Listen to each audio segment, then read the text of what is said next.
Good morning, ladies and gentlemen. My name is Napoleon and today we are back with another Enlisted video. And today we're going to be talking about the latest propeller plane for the Japanese at Tier 5. Yes, you heard me correct. Another propeller plane for Japan at Tier 5. And you expect this thing to be pretty good for a propeller plane, considering the fact that Enlisted has been adding, well, let's just say, jets in-game. But in this case, it's quite literally the opposite. As a matter of fact, the Key 100 is much better, and that thing's at Tier 3. But in today's video, we're talking about the N1K2J, or the Sedan Kai. This was codenamed George by the Allies, and without further ado, let's just get started. The Kawanishi Sedan Kai Model 21 N1K2J, or George by the Allies, was a single-seat, land-based, all-metal interceptor developed by Japan during World War II. It evolved from the N1K1, a float plane for amphibious operations. As the Pacific War progressed and, well, the need for seaplanes diminished, a land-based variant was pursued. The version, the N1K1J Sedan, flew in December of 1942 and entered production in 1943. It proved to be a capable interceptor and was plagued by engine reliability issues, way too complex landing gear, and ineffective brakes. This led to high non-combat casualties.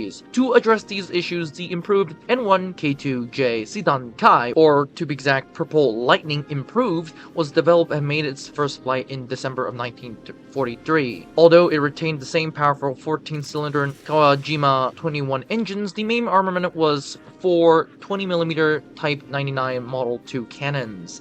The aircraft was almost completely redesigned, and the wing was lowered to allow for conventional landing gear, and the fuselage and the tail were reshaped to improve performance and reduce weight. The Sedan Kai could also carry bombs or rockets under the wing. To be exact, it can carry 250kg bombs, or, in this case, 2 60mm rockets. Despite these enhancements, the aircraft remained tail-heavy, which was difficult to control, making it more suitable for experienced pilots, especially those transitioning from the Zero.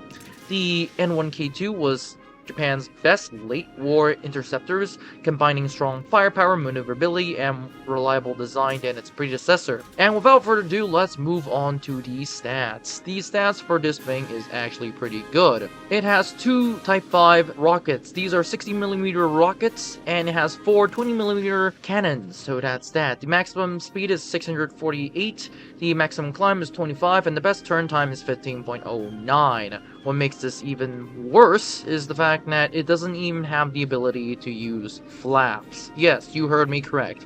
It cannot use flaps, so that's that. And without further ado, let's move on to the verdict. And the verdict is that I highly suggest that you don't use it.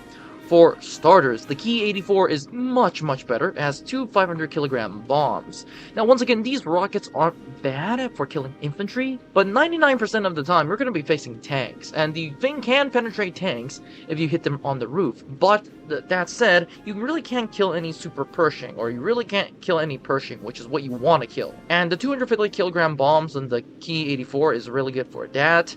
This thing not only has worse stats overall, but it also doesn't have at least better maximum speed and has worse turn time, which is really bad if you ask me. Hence, what I suggest that you do is that throw this thing out, get the Key 84, and call it a day. In my personal opinion, I highly suggest that you throw this thing out and get the Key 84, or if you really want to play a good plane, get the Kika, because that thing has an 800kg bomb, so that's that. Without further ado, this is all it for this video. Don't forget to like, subscribe, and join the Discord, and I'll see you in the next one.